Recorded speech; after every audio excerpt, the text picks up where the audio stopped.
সুপ্রিয় দর্শক আসসালামু আলাইকুম। আমার কুকিং চ্যানেলে স্বাগতম সবাইকে। তো ভিউয়ার্স, আজ আমি আপনাদেরকে তৈরি করে দেখাবো বিটরুটের কাবাব, বিটরুট জুস আর বিটরুটের কাবাব দিয়ে বার্গার। একই সাথে কিভাবে সহজ পদ্ধতিতে তিনটি রেসিপি তৈরি করবেন জানতে হলে শুরু থেকে শেষ পর্যন্ত আমার রেসিপি সাথে থাকার অনুরোধ রইল।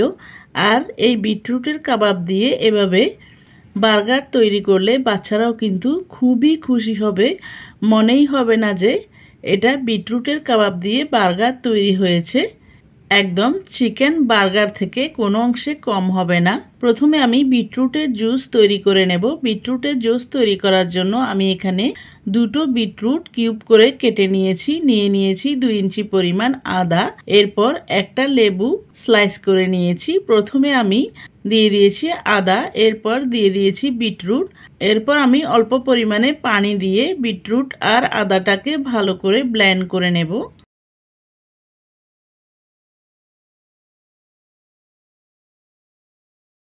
দেখতে পাচ্ছেন বিটরুটটাকে আমি ভালো করে ব্লেন্ড করে নিয়েছি। এরপর আমি এটাকে ছেঁকে নিয়ে জুসগুলোকে বের করে নেব।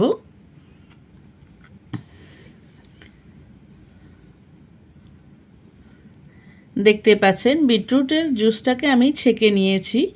এরপর বাকি ছেঁকে নেওয়া বিটরুটটা দিয়ে আমি কাবাব তৈরি করে নেব। প্রথমে আমি বিটরুটের জুসগুলোকে একটা গ্লাসে সার্ভ করে আপনাদেরকে দেখিয়ে দিচ্ছি।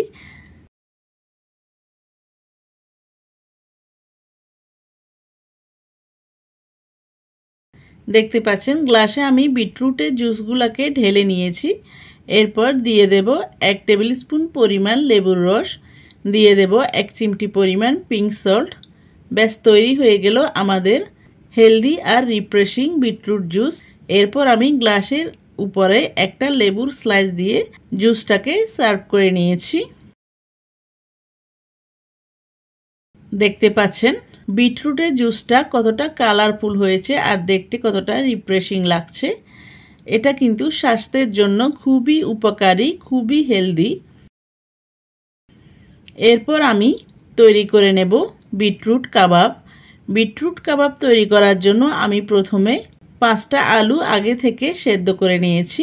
এরপর আমি বিটরুটের পেস্টের মধ্যে দিয়ে দেব হাফ কাপ পরিমাণ চপ করা পেঁয়াজ, দিয়ে দেব 5-6টার মতো চপ করা কাঁচামরিচ। এরপর দিয়ে দেব চাউলের গুঁড়া। এখানে আমি 4 টেবিল স্পুন পরিমাণ চাউলের গুঁড়া দিয়েছি।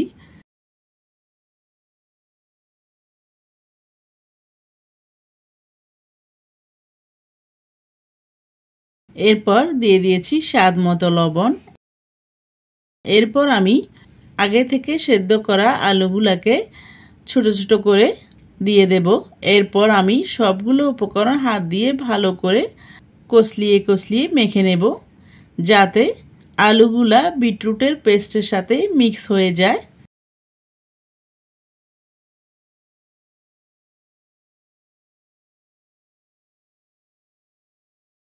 দেখতে পাচ্ছেন আমি সবগুলো উপকরণ ভালো করে মেখে নিয়েছি।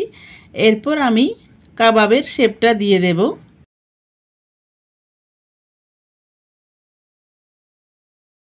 দেখতে পাচ্ছেন গোল গোল সাইজ করে আমি কাবাবের শেপটাকে দিয়ে দিচ্ছি।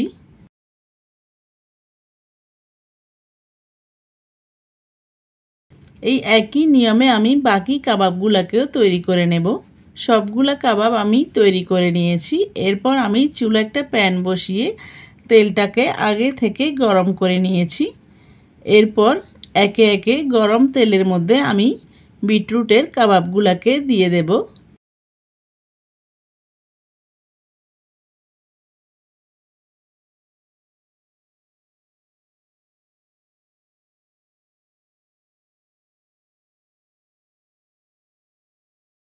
এরপর কাবাবগুলো দেয়া হয়ে গেলে কাবাবের এক পিঠ লালচে টাইপ করে ভেজে নিয়ে অপর পিঠ উল্টিয়ে দিয়ে অপর পিঠও লালচে টাইপ করে ভেজে নেব।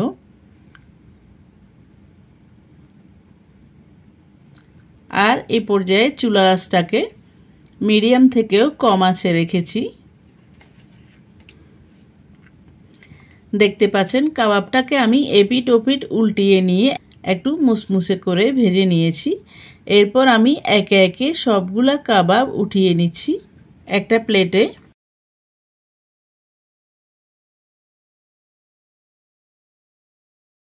দেখতে পাচ্ছেন কত সহজে আমার সবগুলা কাবাব ভাজা হয়ে গেছে। এভাবে এমনিও কাবাবটা খাওয়া যায়।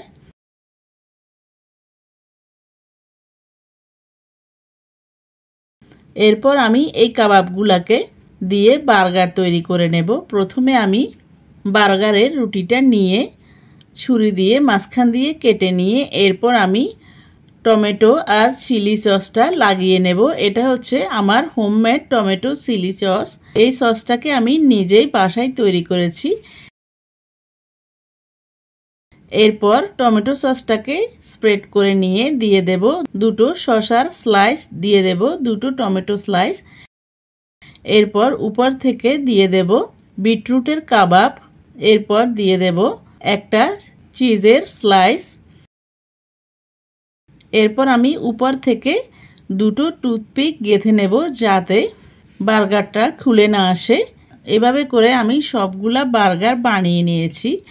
এরপর আমি বার্গারটাকে একটা স্টিলের প্লেটে নিয়ে এই বার্গারটাকে বেক করে নেব যাতে চিজটা মেল্ট হয়ে যায়। প্রথমে আমি একটা রেগুলার পুরান তাওয়া নিয়ে তাওয়ার উপরে পাতিল রাখার একটা স্ট্যান্ড দিয়ে স্ট্যান্ডের উপরে আমি বার্গার সহ স্টিলের প্লেটটাকে রেখে দেব। এরপর আমি একটা পুরান স্টিলের বোল দিয়ে বার্গারগুলোকে ঢেকে দেব। এরপর চুলার আঁচটাকে মিডিয়াম ফ্লেমে রেখে 7 থেকে 8 মিনিট পর্যন্ত বার্গারগুলোকে বেক করে নেব। একদম সহজ পদ্ধতিতে ঘরে থাকা উপকরণ দিয়ে আমি আজকের এই বার্গারটা তৈরি করেছি। বাচ্চারা বার্গার খেতে বায়না ধরলে এভাবে বাসায় ঘরোয়া পদ্ধতিতে বার্গারটা বানিয়ে বাচ্চাদেরকে দিতে পারেন। একদম রেস্টুরেন্টের চেয়ে কোনো অংশে কম নয়। বাচ্চারা বুঝতেই পারবেন না এটা কি রেস্টুরেন্ট থেকে আনিয়েছেন নাকি বাসায় নিজে বানিয়েছেন। তো ভিউয়ার্স, আপনাদের সবার কাছে আমার আজকের এই ঘরোয়া পদ্ধতিতে বার্গার রেসিপিটি কেমন লেগেছে একবার হলো কমেন্ট করে জানাবেন। আর রেসিপিটি যদি ভালো লাগে তাহলে বাসায় একবার হলো ট্রাই করবেন। আমার বাচ্চারা তো এই বার্গারটা পেয়ে খুবই খুশি হয়েছে। তো ভিউয়ার্স, আপনাদের সবার কাছে অনুরোধ থাকবে আমার আজকের এই সহজ পদ্ধতিতে বার্গার রেসিপিটি যদি ভালো লাগে তাহলে বাসায় একবার হলেও ট্রাই করবেন। আর রেসিপিটি ট্রাই করলে কেমন হয়েছে কমেন্ট করে জানাবেন। আর কোনো নতুন রেসিপি পেতে চাইলে আমার চ্যানেলে কমেন্ট বক্সে কমেন্ট করে জানাবেন। আমি আপনাদের সাথে অবশ্যই শেয়ার করার চেষ্টা করব। তো ভিউয়ার্স, আজ আর কথা না বাড়িয়ে আজকের মতো এখানে বিদায় নিচ্ছি। আবার দেখা হবে নতুন কোনো ভিডিওতে নতুন কোনো রেসিপি নিয়ে। সে পর্যন্ত সবাইকে আসসালামু আলাইকুম, আল্লাহ হাফিজ।